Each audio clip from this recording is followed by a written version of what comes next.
आज मैं बात करूंगा कि किस प्रकार मेन स्ट्रीम मीडिया बहुजन राजनीति और ख़ास करके दलित राजनीति को दबाने के लिए किस तरह का नैरेटिव टीवी के माध्यम से अपने किसी भी जितना भी प्रचार तंत्र है उस प्रचार तंत्र से जो नैरेटिव दिया जाता है, समाज में जो भेजा जाता है संदेश, वो कितने नकारात्मक होते हैं और उसका टाइटल किस तरह से वो लिखते हैं कि बिहार विधानसभा चुनाव में मेन स्ट्रीम मीडिया में ये खबर आई है और अच्छा खासा वो न्यूज चैनल है,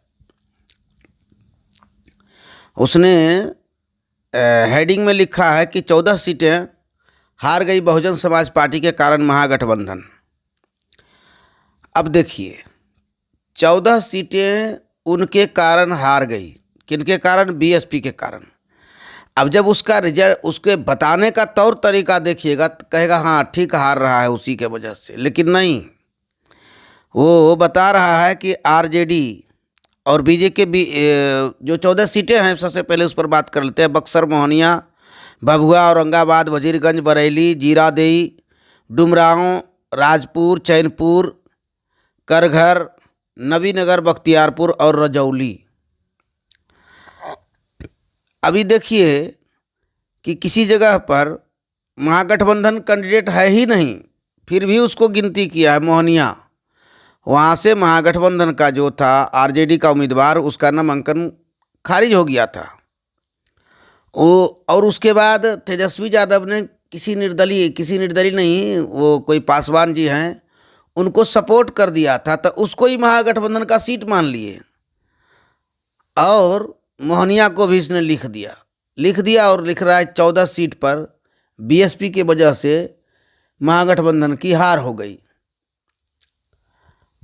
अब दिखा रहा है कि बक्सर, जहां आरजेडी और बीजेपी के बीच में टक्कर था और 28,353 वोट से हार गई, जिसमें बीएसपी ने 29,118 वोट लाया। तो 29,118 वोट यदि बीएसपी ने लाया और आप 28,353 वोट से हार गए, तो 29,000 थोड़ा सा वोट तो नहीं है, ये बहुत ज़्यादा वोट है। और इसको, उसी महागठबंधन को ध्यान में रखना चाहिए। अगले बार भी 5,000 से लेकर के ऊपर तक 30,000 40,000 तक जो वोट आए थे, मत आए थे, और हमारे जो कैंडिडेट जीते थे वो 95,000 वोट से जमा खान जीते थे। तो कहने का मतलब 95,000 से 5,000 वोट तक अगले बार भी बहुजन समाज पार्टी ने 25 सीटों पर अपना महत्व दिखाया था, अपना धमक दिखाया था। तो अब यहाँ पर दिखाया जा रहा है, देखिए समझिएगा कि 29,000 वोट ले आया बीएसपी, इसीलिए यहाँ पर आरजेडी हार गई। चलिए, भभुआ से बीजेपी और आरजेडी के बीच में टक्कर था, 24,415 वोट से हार गया आरजेडी और बीएसपी ने लाया 39,711 वोट, इसीलिए हार गई। उसके बाद कह रहा है कि बीजेपी आरजेडी औरंगाबाद में 6,794 वोट से हार गई, जहां पर कि बीएसपी ने 19,776 वोट लाए। वजीरगंज में बीजेपी और कांग्रेस के बीच में टक्कर था, जिसमें वजीरगंज में 12,773 वोट से हार गए कांग्रेस और बीएसपी ने लाए 14,303 वोट। सुनिएगा पूरी। रजौली से 12,374 वोट से हार गई आरजेडी, जेडीयू जीत गई और बीएसपी को आए 13,397 वोट। जीरादेई 2,626 वोटों से हार गई सीपीआई-एमएल, जेडीयू जीत गई। यहाँ पर बीएसपी ने 5,102 वोट लाए, जेडीयू यहाँ जीती है। जेडीयू और सीपीआई-एमएल के बीच में डुमरांव में भी टक्कर था, जहाँ 2,105 वोट से हार गई।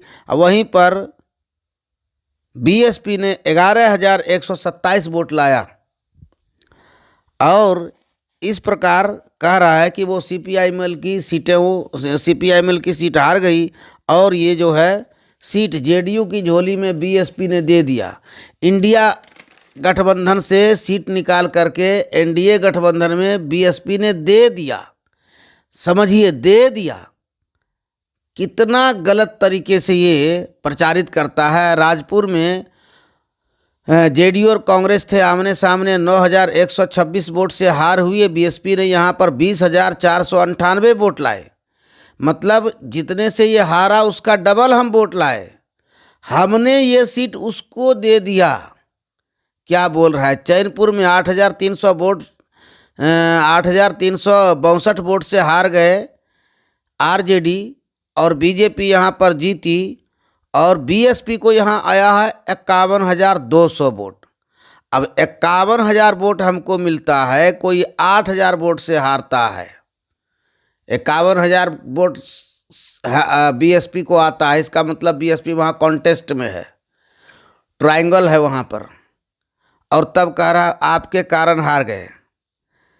करघर में जेडीयू को मिला 92,485 वोट, बीएसपी को मिला 56,809 वोट, और कांग्रेस को मिला 39,303 वोट, और जनसुराज पार्टी को मिला 16,298 वोट। और करघर में एबीपी ने ये कहा, क्या कहा कि बीएसपी के कारण कांग्रेस तीसरे नंबर पर चल गई। मतलब यहाँ पर ये नहीं कहा कि कांग्रेस के कारण बीएसपी को एक सीट का घाटा लगा। ये नहीं कह रहा है कि कांग्रेस मात्र 39 सीट लाई, बीएसपी 56,000 सीट वोट लाया है, और 92,000 जेडीयू लाया है। तो बीएसपी वहाँ हारी है और कांग्रेस तीसरे नंबर पर है। बोलने का तौर तरीका देखिए। एबीपी न्यूज़ क्या कह रही है कि यहाँ पर बीएसपी के कारण और जनसुराज के कारण कांग्रेस तीसरे नंबर पर चली गई। वाह, क्या तौर तरीका है समाचार वाँचने का, इसको समझिएगा। हम यदि कांग्रेस और जनसुराज को जोड़ते हैं, 39, 1, 40, 10, 50, 55,000, कांग्रेस और जनसुराज मिलकर के 55,000 पुराता है, और बीएसपी अकेले 56,000 है।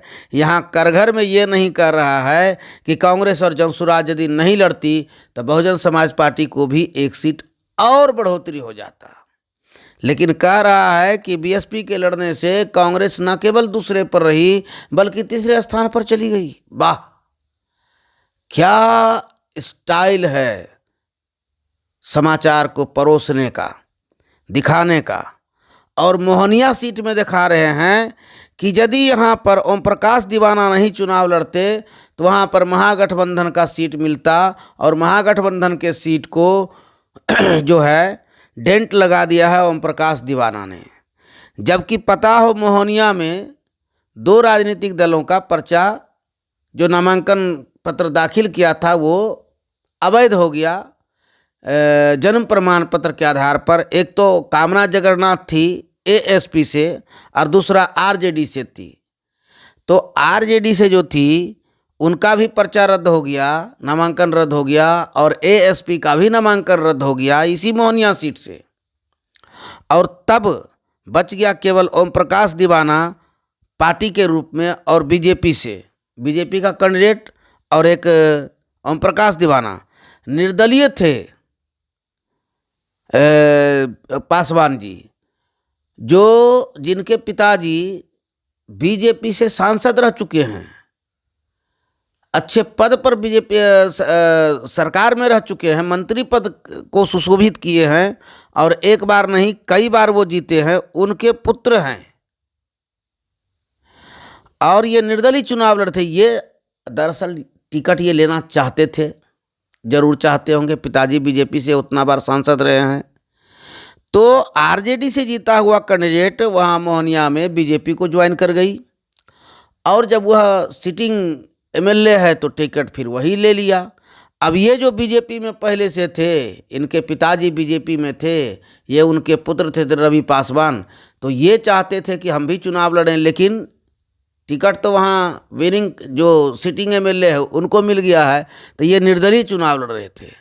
तेजस्वी जी को बर्दाश्त नहीं हुआ कि कोई दलित पार्टी नहीं है, बहुजन पार्टी, जो खास करके दलितों का हितैषी कहलाती है, जिसको ब्रांड नेम कहा जाता है कि दलित की पार्टी है, ब्रांडेड, और ख़ास करके चमारों के लिए उसको बदनाम कर दिया गया है। तो ये तेजस्वी जी को बर्दाश्त नहीं हुआ और वो वहाँ पर जा करके या बुला करके रवि पासवान को बुला करके प्रेस कॉन्फ्रेंस करते हैं और कहते हैं कि हमारा गठबंधन अभी वहाँ से एक का पर्चा खारिज हुआ लेकिन दूसरा है मेरा सपोर्ट रवि पासवान को। क्या तेजस्वी जी नहीं जान रहे हैं कि उनकी पृष्ठभूमि बीजेपी से है?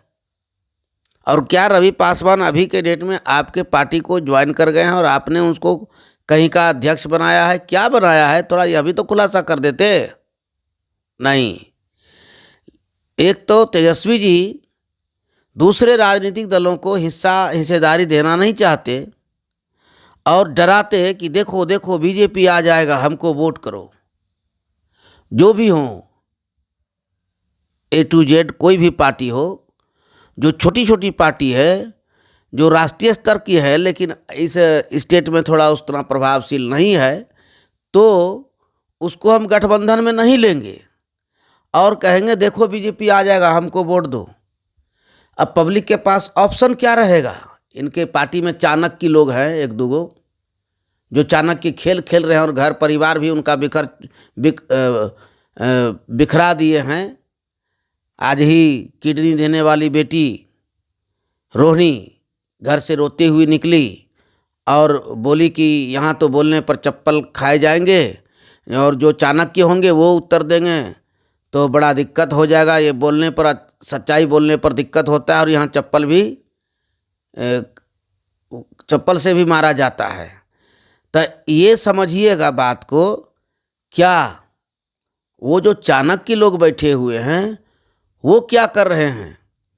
वो असदुद्दीन ओवैसी जी को टिकट नहीं, अपने घर में नहीं बुलाएंगे, वो आज़ाद समाज पार्टी को नहीं लेंगे, वो बहुजन समाज पार्टी को नहीं लेंगे और इन सब जो ये जो दल है जिनका नुमाइंदगी करते हैं उनको ये संदेश दे रहे हैं कि ये लोग बीजेपी का बी टीम है, ये लोग बीजेपी के लिए बैटिंग करता है, ये लोग हमको हराने आया है, तुम लोग हमको वोट दो।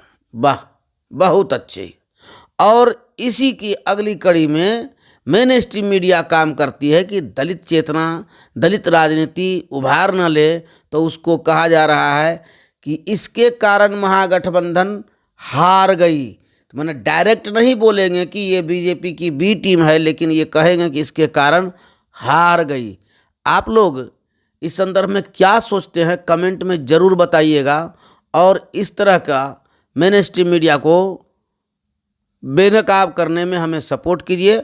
हमारे चैनल को सब्सक्राइब कीजिए और वीडियो अच्छा लगा है तो लोगों के पास शेयर कीजिए, कमेंट कीजिए और लाइक कीजिए।